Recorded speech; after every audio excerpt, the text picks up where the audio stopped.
Hello everyone, আমি মিতু চলে এসেছি একটি নতুন ব্লগ নিয়ে। আশা করি তোমরা খুব ভালো আছো আর আমিও খুব ভালো আছি। তো আজকে পয়লা বৈশাখ, শুভ নববর্ষ আমাদের তরফ থেকে তোমাদের সবাইকে। চলো আজকে ব্লগটা দেখতে শুরু করো, খুব ভালো লাগবে। আর বড়দেরকে আমাদের তরফ থেকে থাকলো প্রণাম, আর ছোটদেরকে অন্তরের অন্তঃস্থল থেকে থাকলো ভালোবাসা। চলো ব্লগটা শুরু করছি। ব্লগ শুরু করার আগেই বলে দিই, যারা প্রবাসী মিতুতে সাবস্ক্রাইব করো ইউটিউব চ্যানেল থেকে দেখছো তারা সাবস্ক্রাইব করে বেল আইকনটা প্রেস করে দিও। আর যারা এখনও ফেসবুক থেকে দেখে ফলো করনি তারা কিন্তু ফলো করে দিও। তো চলো ব্লগটা শুরু করছি। গতকাল রাতে মানে আগের দিন আমি আর গুড্ডু মিলে এই সামান্য একটু ডেকোরেশন করেছি। শুভ নববর্ষ পয়লা বৈশাখ, পাকাগুলো গুড্ডুই ড্র করেছে। আর যাই হোক, তারপরে এখন সকালবেলা স্নান করে আগে গোপু সোনার জন্য একটু পায়েস করে নিচ্ছি, যেহেতু পয়লা বৈশাখ। তো পয়লা বৈশাখের দিন সকালবেলা ঠাকুরকে পায়েস খাইয়ে দিয়ে তারপরে দিনটা শুরু করব। আজকে রান্না করব অনেক কিছু, তোমরা থাম্বনেল দেখে বুঝেই গেছো। তো যাই হোক, পায়েসের জন্য এখানে আমার আতপ জলটা ফুটেও গেছে, কাজু কিশমিশটাও দিয়ে দিলাম, আর সামান্য এখন চিনি দেব। দিয়ে এখন পায়েসটা নামিয়ে নিয়ে আমি চলে এসে রেডি করে দিয়েছি। তো চলো এখন গোপু বাবাকে দিয়ে দিই, আর তোমরাও দেখতে থাকো।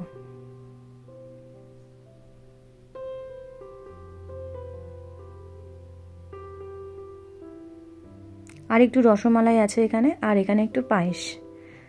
তো যাই হোক, এবার যাবো রান্না করে। গোপু বাবাকে তো দিয়ে দেওয়া হয়েই গেল, সব ঠাকুরকেই দিয়ে দিয়েছি পায়েস।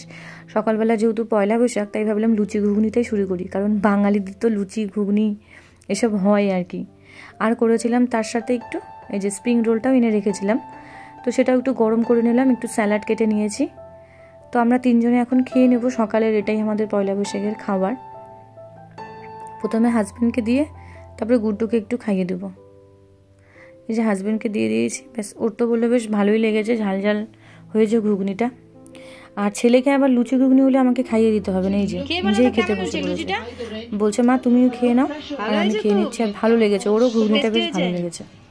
লুচি ঘুগনি আর স্প্রিং রোল, এটাই ছিল সকালের আমাদের মেনু, জল খাবারের আর কি।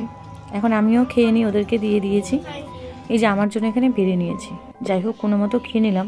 দুপুরে অনেক কিছু রান্না, তবে আমার বরমশাই কিছুটা হেল্প করেছে, কারণ এত রান্না। আর ইলিশ মাছটা আঁশ টাশ ছড়ানো সমস্ত কিছু কিন্তু ওই করেছে, ইলিশ মাছটা।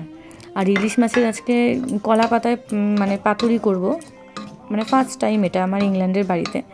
তো সেটাও তোমাদের সাথেই শেয়ার করব। আর এখানে এখন করব একটু পোলাওয়ের জন্য যে আতপ চালটা এখন ভেজে নিচ্ছি, সেটা আগের দিন রাতে কী করেছিলাম, একটু হলুদ, নুন আর একটু মিষ্টি মানে চিনি দিয়ে, ঘি দিয়ে ভালো করে মেখে ফ্রিজে রেখেছিলাম হোল নাইট। আর তারপরে সকালে বের করে নিয়ে এখন একটু ঘি দিয়ে, আবার একটু ঘি, গরম মশলা গুঁড়ো আর কি দিয়ে ভালো করে এগুলো মেখে নিয়ে আবার ভাজছি।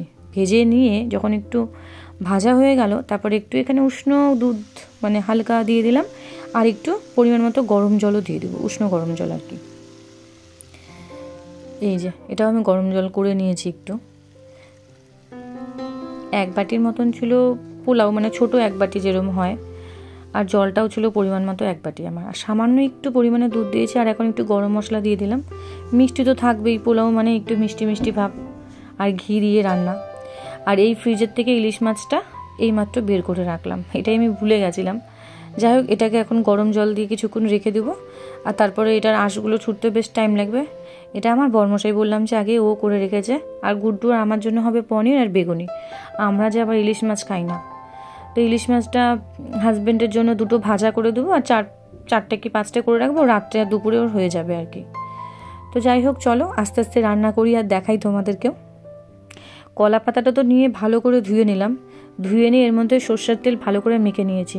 আর ইলিশ মাছটাকেও আমি একটু মানে হালকা একটু সেতলে নিলাম তেলে আর কি, নিয়ে এর উপরে রেখে টক দই এনেছি। আর এখানে সর্ষা, পোস্ত, কাঁচা লঙ্কা বেটে রেখেছি, আর 4টে কাঁচা লঙ্কা চিড়েও রেখেছি। ভালো করে এর মধ্যে এখন মশলাগুলো দিয়ে, দই দিয়ে সব কিছু মেখে সর্ষার তেল আর লঙ্কাগুলো দিয়ে সুতো দিয়ে বেঁধে এই যে কড়া বসিয়েও দিয়েছি। এখানে এখন ভাপতে থাকুক 15-20 মিনিটের মতন। আর আমাদের জন্য এখন বেগুনি করে নেব। গুড্ডু ইলিশ মাছটা খেতে চায় না, আমি অনেক চেষ্টা করেছি এখানে আসার পর ওকে, কারণ কিন্তু খেতে একদমই চায় না, আবার খেলেও ওর একটু অন্যরকম প্রবলেম হয়। তো ঠিক আছে, এটা ভেজে ছেলেকে আগে খাইয়ে দিই। এই যে গুড্ডুর খিদেও পেয়ে গেছে, পনির, চাটনি আর বেগুনি দিয়েও এখন খেয়ে নেবে।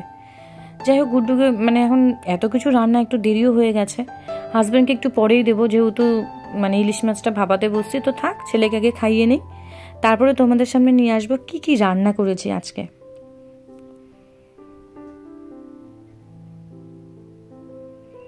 এই যে পনিরটা করেছি মটরশুঁটি দিয়ে, সাদা প্লেন ভাত, গন্ধরাজ লেবু, বেগুনি, ওই যে কলা পাতা ইলিশ মাছ পাতুরি, এটা পোলাও, চাটনি, এদিকে রয়েছে আমার পায়েস, গোপু বাবাকে তো দিয়েই দিয়েছি আগে, আর ইঁচড়টা তো আগের দিন করে রেখে দিয়েছিলাম।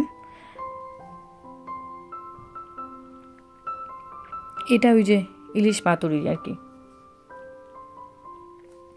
গুড্ডু খেয়ে নিয়ে বললো মা একটু তোমাদের সাথেও আমি বসবো। আমি বলছি ঠিক আছে বসো, ওর তো খাওয়া হয়েই গেছে।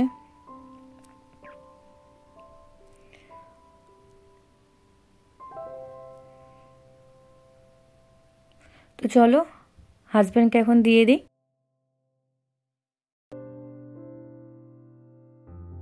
মানে সামনে বসে একটা করেও খাচ্ছে আর আমি ওকে খাওয়ার, মানে প্রথমে পোলাও দিলাম, তারপর ইলিশ পাতুরিটা।